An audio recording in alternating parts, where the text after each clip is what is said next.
Hi there, this is Dr. Anna Maria, health herbalist and microbiologist here with basmati.com. And the herb of the week this week is actually hollyhock.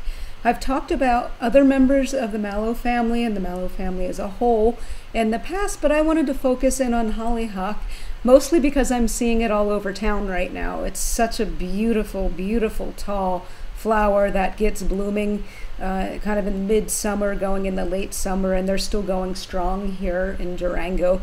Hollyhocks are a very popular ornamental plant. They're pretty easy to grow. They have big, gigantic leaves that get a little smaller as the plant gets taller, and it can be quite tall. I see 5 feet tall hollyhocks around town pretty commonly. And the flowers are huge. They're a few inches across, and their color ranges anywhere from white to pink to a dark burgundy, which are my favorite, and oranges, yellows, pretty much any color you want within reason you can find hollyhocks in. So this is a mallow family member. It's in the Malvaceae family, and the botanical name for hollyhock is Alcea rosea. A-L-C-E-A is the first part, the genus, rosea, R-O-S-E-A.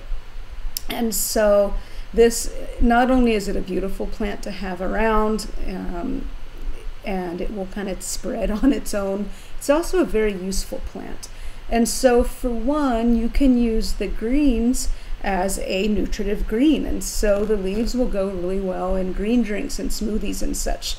And I don't like to strain the juices out of things. I actually do prefer to throw the whole plant part in a blender and do a smoothie with it. And so you can use those leaves as part of a smoothie blend.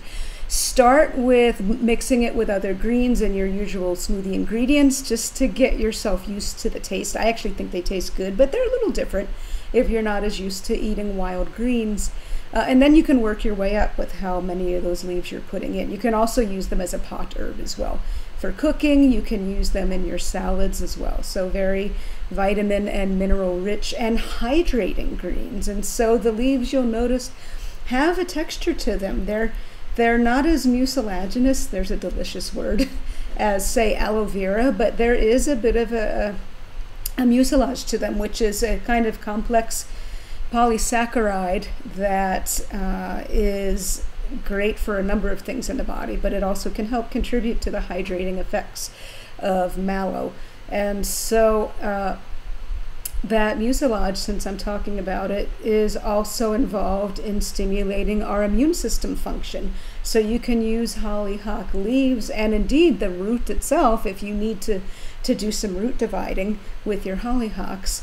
You can use the root as well for stimulating an immune response. So you can use the leaf or the root the same way that you would use echinacea, say at the very beginnings of a cold or a flu or just a respiratory infection that you're noticing. You can use them to bump up immune system function. Same thing if you have a yeast infection or something like that going on, or a UTI.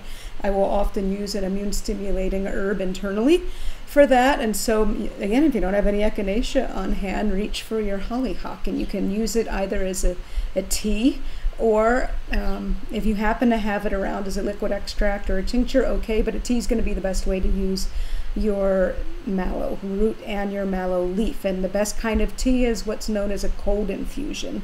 And you can look up my tea making article on basmati.com for more detailed instructions on tea making. But basically with a cold infusion, you're chopping up your plant part, you're throwing it in a jar, say a handful if it's fresh plant, filling it up with water, putting the lid on and letting it steep all night at room temperature. And then you can strain it and drink it the next day, keep it in the fridge for up to a few days, and you've got yourself a cold infusion. You do want to store it in the fridge after you're done steeping it if you're not going to drink it all right away, just in case there are any other little uninvited critters tagging along, since you're not using boiled water. But that's a great way to use it as an immune stimulant.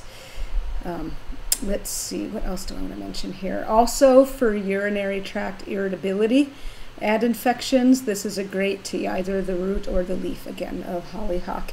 And even though it's an interesting plant, even though I love it for hydration, I love it for people having a hard time keeping their water down, they're vomiting it up, what have you. At the same time, it does have some mild diuretic effects in the kidneys. And it's not going to be enough as a standalone herb to clear a UTI, but it's certainly going to feel good, especially if you've got one of those hot, really burning UTIs. So you could use it alongside of a stronger, more antimicrobial formula for that UTI. Now, I don't want to stop before I talk about the flowers.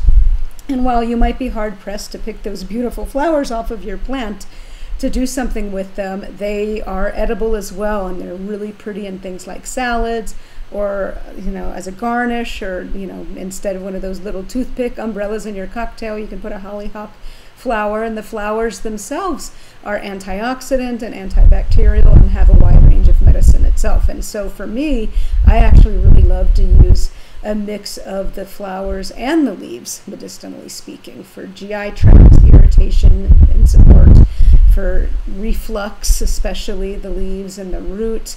For the UTI, the flowers do have some antibacterial effects. Don't know that it's going to be enough to clear the infection, but it's still going to be soothing if you're using them together with the root and the leaf. And so hollyhock, it's more than just a beautiful addition to your yard or your sidewalk.